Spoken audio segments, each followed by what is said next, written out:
Štvrtou najčastejšou chybou, ktorú projektori robia, je, že ignorujú signály vyčerpania. Keď si teda projektor neoddychne a nemá oddych ako prioritu a stále ide na doraz a je neustále vyčerpaný, tak jeho telo mu to samozrejme už nejakým spôsobom ukazuje. A projektori namiesto toho, aby cítili to, čo sa deje v ich tele, aby rešpektovali to, že aha, ja som fakt unavená a fakt by som teraz mala ľahnúť, ale nemôžem, lebo musím zrobiť toto, hento, tamto, si projektor namiesto toho dá kávu, zatlačia na seba, že poď, ideš, zvládneš to, ešte vydrž a potom pokračujú ďalej. Avšak v dlhodobom horizonte toto udržateľné nie je. Telo už tomu projektorovi hovorí dosť a projektor to ignoruje. Ale čo sa stane, keď telo nám hovorí dosť a my to ignorujeme? Koniec koncov sa nám to ukáže na zdraví. A keď je projektor dlhodobo preťažený a dlhodobo ignoruje tento stav vyčerpania, môže sa objaviť vyhorenie, frustrácia, zatrpknutosť. Takže ja niekedy hovorím, že čo je lepšie, že ti to proste odpáli na 3 mesiace, budeš proste vyhorená,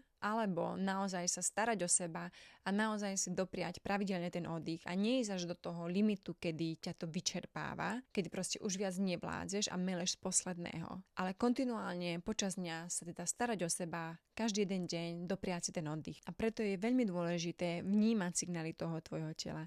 Vnímať to, že si unavená a rešpektovať to. Ešte predtým, ako by prišlo nejaké naozaj veľké vyčerpanie a vyhorenie. Ešte jeden taký detail, ktorý by som povedala, pre projektorov, tým pádom, že projektori majú nedefinované sakrálne centrum, ak si v blízkosti človeka, ktorý má definované sakrálne centrum, čiže generátor, manifestujúci generátor, môže sa stať napríklad aj to, že preberáš od neho jeho energiu. Čo sa stane, keď je nedefinované centrum v blízkosti definovaného? Zosilňuješ tú jeho životnú a pracovnú energiu toho sakrálneho centra. Prevezmeš ju a zosilníš. Môže nastať taká situácia, že ty máš ešte viac energie ako ten samotný generátor, že ty chceš robiť kopec vecí, máš zrazu toľko energie, že nevieš, čo s tým máš robiť. Častokrát sa stáva, že už samotný generátor je unavený a ty stále ešte ideš na tú energiu. Avšak vec je tá, že táto energia nie je tvoja, je to len požičaná energia, prevzatá energia od toho generátora. Preto je tak veľmi dôležité poznať tú svoju human design mapu, aby sme vedeli, ako fungujeme a rovnako ako fungujeme v okolí ostatných ľudí.